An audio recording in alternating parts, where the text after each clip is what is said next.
Tangis orang tua pelajar ini pecah ketika melihat anaknya di dalam ruang Polres Grobogan, Jawa Tengah. Sementara di luar gedung, ratusan orang tua yang sedang berdiri di lapangan ini juga langsung memeluk anaknya sambil menangis terisak-isak. 138 pelajar baik dari SMP maupun SMA di Grobogan, Jawa Tengah tertangkap polisi setelah ikut dalam aksi anarkis pada Sabtu lalu. Dalam aksi anarkis ini, para pelajar telah merusak gedung DPRD, Klinik Bayangkara, serta Polsek Purwodadi. Tidak hanya itu, mereka juga membakar pos polisi dan merusak pintu gerbang Polres Grobogan. Selama menginap di Polres Grobogan, 138 pelajar ini diberikan pembinaan. Mereka kemudian menandatangani surat perjanjian untuk tidak mengulanginya lagi. Kami sampaikan pada rekan-rekan bahwa hari ini telah dipulangkan jumlah 138 anak, ya. Kita serahkan kepada orang tuanya.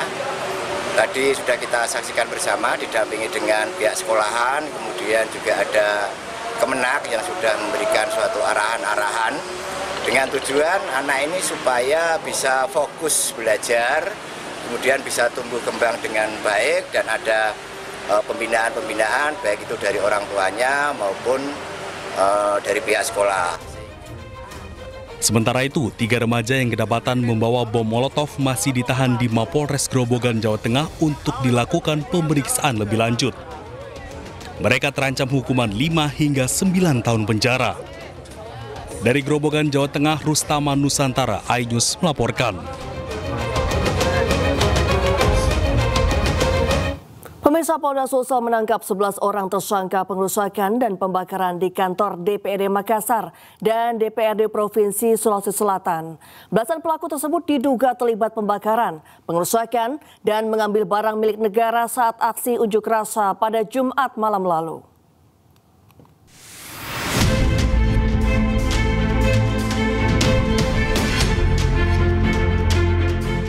Setelah melakukan olah tempat kejadian perkara oleh tim Lapor Polri pasca pembakaran gedung DPRD Makassar dan DPRD Provinsi Sulawesi Selatan dalam aksi demo yang berujung ricuh Jumat lalu.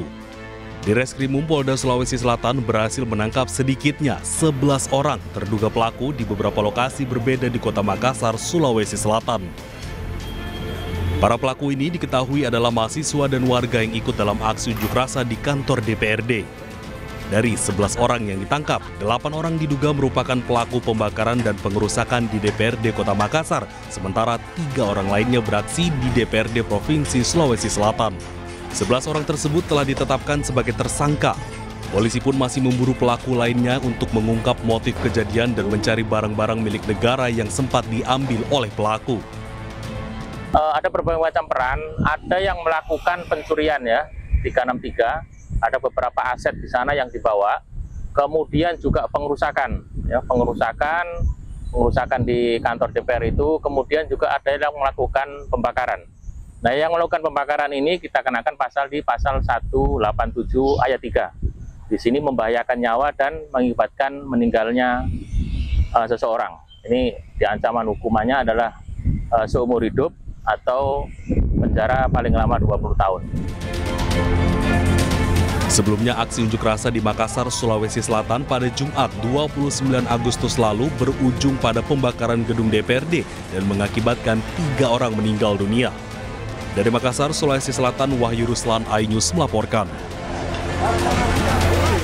Usai rumahnya dijarah oleh perusuh, Menteri Keuangan Sri Mulyani curhat di Instagramnya.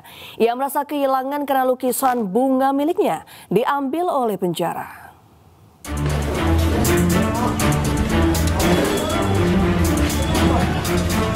Penjarahan yang terjadi di rumah pribadinya di Jalan Mandar, Bintaro, Minggu dini hari membuat bekas luka mendalam bagi Menteri Keuangan Sri Mulyani Indrawati.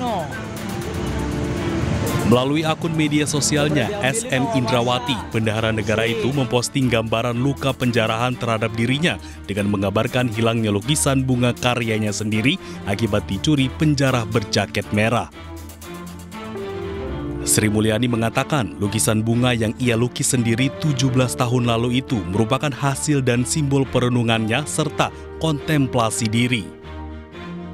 Lukisan yang dijarah pria berjaket merah itu ia sebut sangat pribadi, layaknya rumah yang dijarah. Ia menganggap hilangnya lukisan karya pribadinya karena dijarah itu serupa dengan hilangnya perasaan aman, kepastian hukum, dan kemanusiaan yang adil dan beradab dari bumi Indonesia. Pipi, kursi.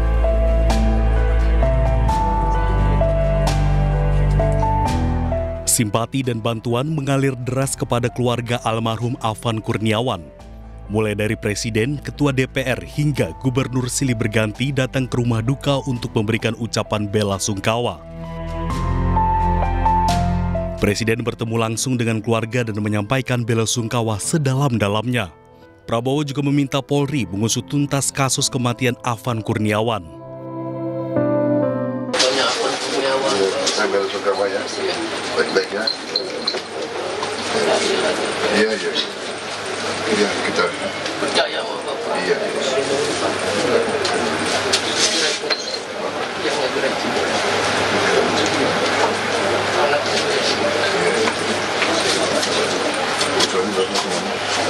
Itulah dua almarhum juga.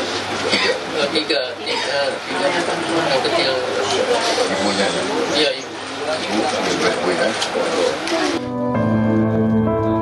Selain bela sungkawa, pemerintah memberikan rumah subsidi gratis untuk keluarga Afan.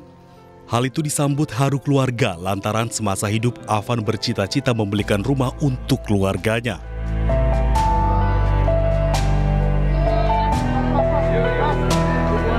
Simpati dan ungkapan bela sungkawa juga disampaikan oleh Ketua DPR Puan Maharani. Puan pun akan membantu pendidikan adik dan kakak Afan serta memberikan pekerjaan. Ia juga akan mengganti motor almarhum yang hingga kini belum ditemukan untuk membantu ayah almarhum yang juga bekerja sebagai sopir ojek online.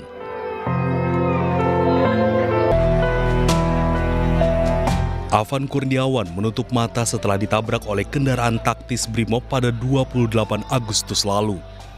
Padahal saat kericuhan terjadi, ia tidak ikut unjuk rasa. Afan ditabrak saat sedang mengantar orderan makanan di sekitar lokasi. Selamat jalan, Afan Kurniawan. Tim Liputan iNews melaporkan.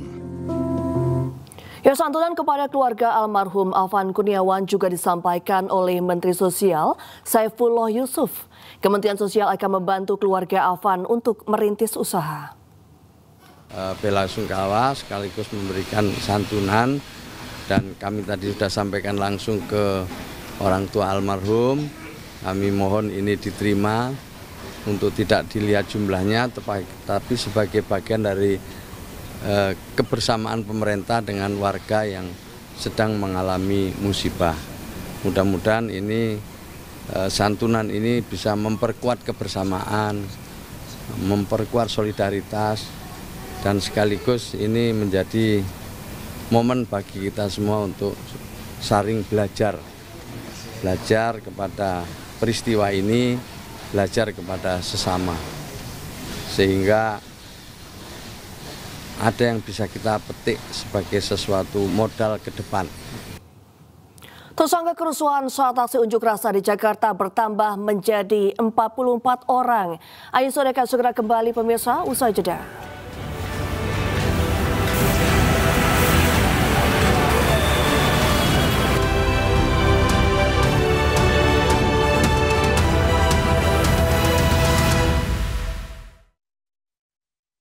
Mau tahu rahasia tampil maksimal seharian? Pakai Rexona. Wangi dan segarnya sepanjang hari. Bikin terus percaya diri di segala aktivitas. Pakai Rexona sehabis mandi. Bosen nih. Diputar, dijilat, dan dicelupin. Selezat Oreo, selembut cake. Oreo soft cake baru. Serunya ngemil bareng si kecil. Pas aku coba Le Mineral, seger banget, nggak bikin enak sama sekali. Benar, karena Le Mineral dari pegunungan terpilih. Setiap tetesnya melewati lapisan batuan alami, membuat airnya lebih sehat, lebih segar. Kayak ada manis-manisnya. Le Mineral. Ma, sayurannya jangan ya. Nih, coba kamu bantuin Mama dulu ya. Oke. Dengan kaldu ayam utuh Masako, lezatkan semua masakan. Enak Bikin anak gak pilih-pilih makan dengan lezatnya masakan.